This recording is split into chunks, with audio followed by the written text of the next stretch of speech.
I want you to see also. Did you notice that Abraham's name was changed from Abraham to Abraham? And also Sarai was changed to Sarah. A lot of people answered name. They don't understand that the name they answer is a curse upon their life. That in order for their life to transform, they need to find out from the Lord what name the Lord has actually given unto them. That when you answer the name as a man, he was answering Abraham. But when he comes into reconciliation with God, his name changed to Abraham. Sarai changed to Sarah. So when you reconcile with God, what is the name God gave you?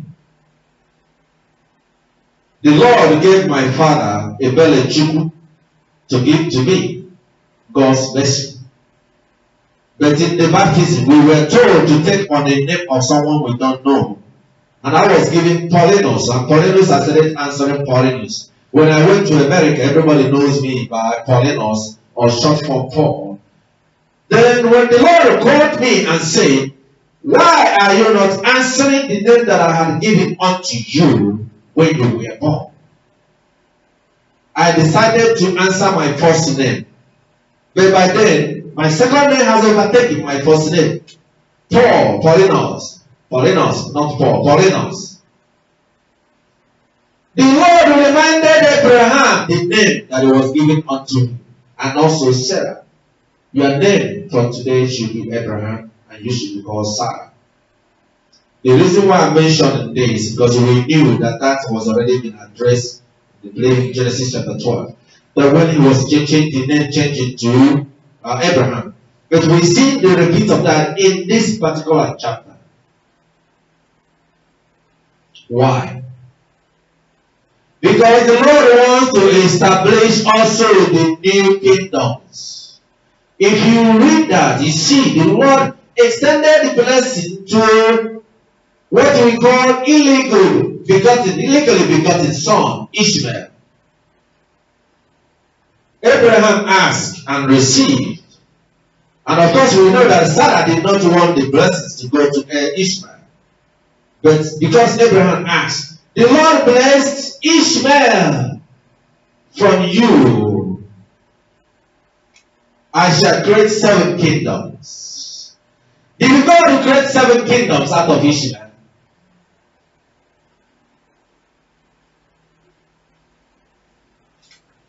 God created, if you read more, kingdoms out of Ishmael.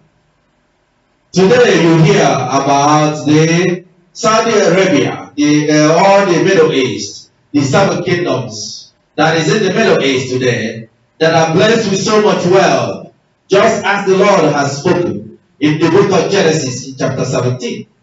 The promise of God that he will bless them and he will establish kingdoms out of Ishmael, and the kingdom shall be blessed with abundance of wealth. But it is from your son that is begotten of Sarah that he will establish Abraham. God is the God of the righteous and the unrighteous. He is the God of the sinners and the sin and the holy. It is God that established the sun to shine upon both the sinners and the righteous. And the abundance of God's blessing is given unto them. But you will find that the people of the world today, those who are unholy and unrighteous, the sinners of the world, and they say that they obtain their blessings from Satan. And they serve Satan. But meanwhile, all good gifts comes from the Lord.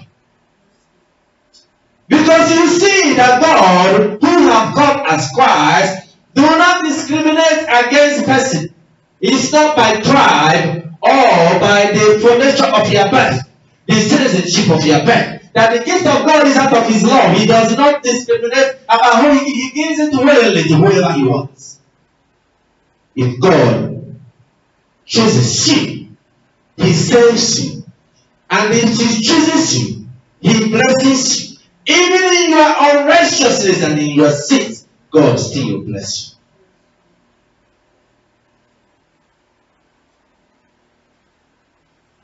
If you notice in what was said, as you read more, you will see that on the same day Abraham was circumcised, that Ishmael, the what do you call his child that is of God's out of, like Ishmael was of 10? Not through the legitimate, not through the marriage of Abraham. When a child is gotten from sin, a bastard, that's what you probably call it. More like a bastard. Because he was a bastard child of Abraham. But God did not look at Ishmael as a bastard child. If not, he wouldn't have blessed him. When you talk about the blessings that is given to the 7 kingdoms is established, you will compare that with that of Israel. You will see that God is God of equity, God of blessings. So you can see Ishmael and Isaac and his descendants, they are brothers of and sons of the same Abraham. So why is the world caught up in this wickedness and evil? This ministry of death and cut short of death. Somebody says in the name of God of Abraham, they kill and destroy life and they maim life. And they say because in their descendants they are following Muhammad. Muhammad who himself believed in God of Abraham. And they say that in the name of this same God they destroy life. For God himself who created life, that in the head that is upon the head of every man, they cannot create. And they say they do so in the name of God. That those who are doing this are not serving the true God. They are blasphemous. And they have no understanding of who Jehovah is.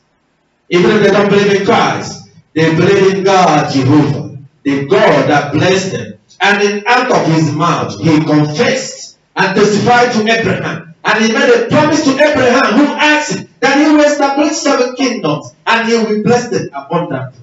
And God kept that promise in return to God who had blessed them with the abundance of blessings and given them the wealth beyond the imagination of any man. And they paid God back by destroying and killing the Israelites and anybody who believed in Christ. And they said they killed them in the name of God. Does that show somebody with some reasonable? If you want to rely in the nature of the world, the secularities, who believe in reasonable and rational mind, does that show that people are reasonable and rational? God did not take away the blessings